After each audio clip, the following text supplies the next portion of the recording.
If you've read my books, you'll know that I believe the worst case scenario for our country is a widespread loss of the national electric grid. One of the ways we could lose the electric grid is by an EMP attack, which is what this short video will discuss.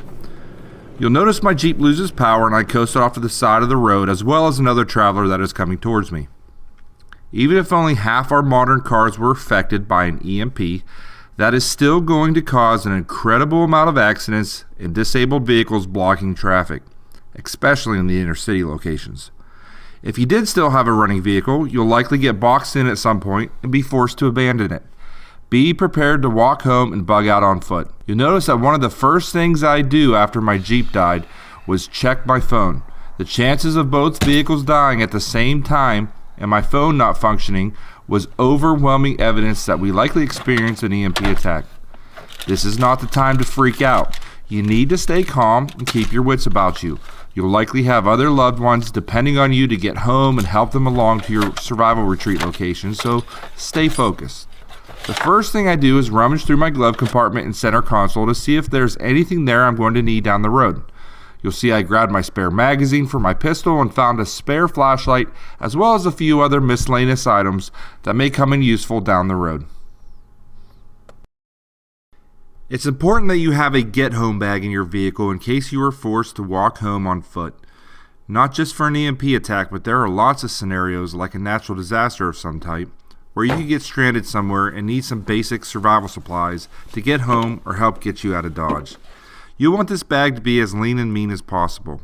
I know a lot of people whose get-home bag looks more like a lone wolf pack with everything in the kitchen sink in it. If you have a normal commute to work and you can walk home in less than a day, there's no need to carry all that weight home with you. One of the most important things to keep in your vehicle, though, is a jug of water.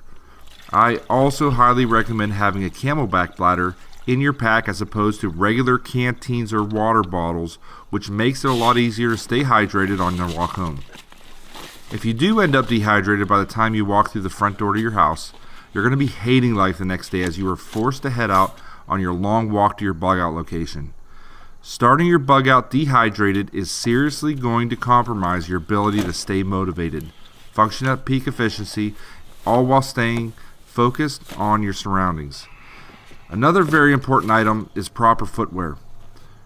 The last thing you'll want to do is walk home in an uncomfortable pair of shoes. Keep a pair of sneakers in your car during the summer and a pair of comfortable snow boots for the winter. Along with proper footwear, it's important to have a waterproof jacket or coat appropriate for whatever time of year you're currently in.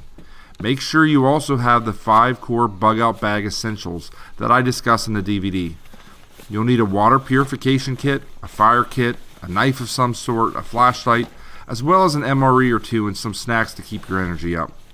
I also carry my universal accessory patch, which I discuss in detail on the DVD, that has some small items like TP wipes, an emergency blanket, some pain medicine, things of that nature. In the Survival Bug Out DVD and my preparedness guide, Survival Theory, I stress emphatically how you'll want to avoid getting into discussions with other travelers. This advice is mainly for after day 2 or 3. It is perfectly normal to have brief conversations with other travelers on day 1, as most people are going to be confused and unsure of what has just transpired. In my first book, the main character actually pulls his co-workers into the conference room and spends 10 minutes explaining to them what is actually going on and pleading with them to flee the big city. It's only natural to want to help those people around you. However, you want to keep those discussions brief. Your ultimate goal on day 1 is to get home to your family and get them out of town and to safety as quickly as possible. Again, I am describing the worst case scenario where your car breaks down or gets boxed in on your drive home from work and you're forced to walk the rest of the way. If you had a running vehicle in this situation and were able to drive it home, you'd want to do so immediately without passing go or collecting $200. If you live in the city or suburbs and have a running vehicle in this scenario, you must race home, grab your family, your gear, and immediately flee the city.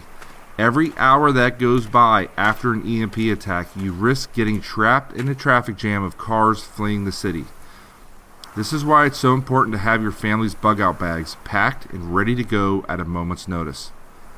So to recap, if you have a running vehicle after an EMP attack, get home immediately and get out of town as quickly as possible.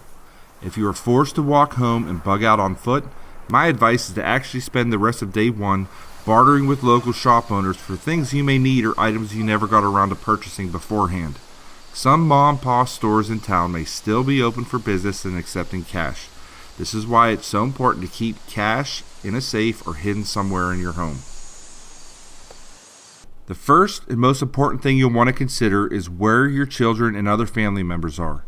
You'll need to decide based on who works closer to their school, who's going to pick up which child on your walk home. Having this game plan beforehand will eliminate a lot of stress and confusion, as you'll know exactly where your children are and that they're being taken care of. If there is anything specific you need to get from a store, you'll likely want to try and acquire it on your walk home. The more time passes without electricity, more and more stores will close their doors for business.